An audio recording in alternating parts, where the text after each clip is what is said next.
Il est 8h12 minutes, vous êtes au 107.3 Rock Détente. Marie Plourde, bonjour et bienvenue. Hey, bonjour. Et premièrement, bonne fête. On est content que tu sois ici le jour de ta fête. Merci, mais quelle belle façon pour célébrer ça que de présenter mon magazine puis venir vous voir André. Ouais, puis Sylvie avec qui j'ai travaillé, puis Isabelle, je suis en famille moi aujourd'hui. Et avant d'aller plus loin et de rentrer dans cette revue qui est magnifique, je veux tout de suite te demander, as-tu apporté ton soutien-gorge? Mais t'es-tu coque-l'œil? Parce que je le porte par-dessus. Aujourd'hui, j'ai décidé d'aborder un look à la Madonna. Je porte mon soutien-gorge par-dessus mon chandail. C'est un soutien-gorge, je tiens à le mentionner, dans lequel je ne pourrai plus jamais entrer. Et c'est pour ça que je te le demande tout de suite, parce que tu n'as pas l'air confortable, j'aime autant que tu l'enlèves maintenant. Je me sens tellement boudinée. Ah, tu me fais plaisir. Là. Enlève-moi ça tout de suite. Je te le donne avec plaisir. Merci. La Fondation du cancer du sein, on le sait, ça te tient à cœur, et on l'a su quand tu étais au Journal de Montréal, entre autres. Rappelle-moi la manœuvre, tu avais mis ta poitrine, je pense, comme en vente, là, je veux dire ça entre guillemets, et puis... J'avais parti une espèce de mouvement et j'ai battu un record et je crois qu'il est inégalé jusqu'à aujourd'hui.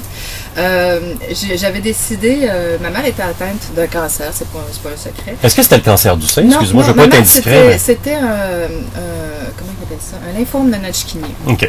À l'âge de cellules. Quand quelqu'un est malade, quand quelqu'un a le cancer autour de toi, tu apprends le terme exact. Et tu le répètes souvent. Bref, et c'était très virulent quand on l'a trouvé.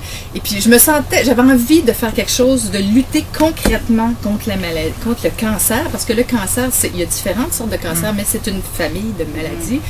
Et là, mais j'ai pensé, qu'est-ce que je pourrais faire avec... Qu'est-ce que j'ai? Bon, j'avais un 34A à l'époque, mais qui était d'attaque.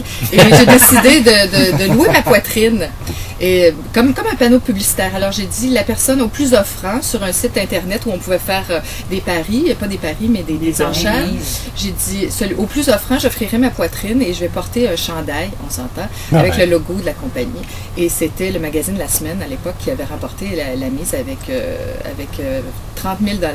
Et le Journal de Montréal avait renchéri, je travaillais pour le journal à l'époque, avait donné un 30 000 $ de plus. Donc j'avais ramassé 60 000 $ en moins de 4 jours avec ma poitrine pour le cancer du sein, pour la fondation. Imagine la poitrine maintenant que tu as, alors que tu allaites. Tu pourrais avoir. Ah oui, là, je suis passée du 34A au 36C et des fois, ça va à D. Là, je m'excuse beaucoup de détails, mais les femmes qui allaitent, qui m'écoutent en ce moment, savent de quoi je parle. Ma garde-robe va être complètement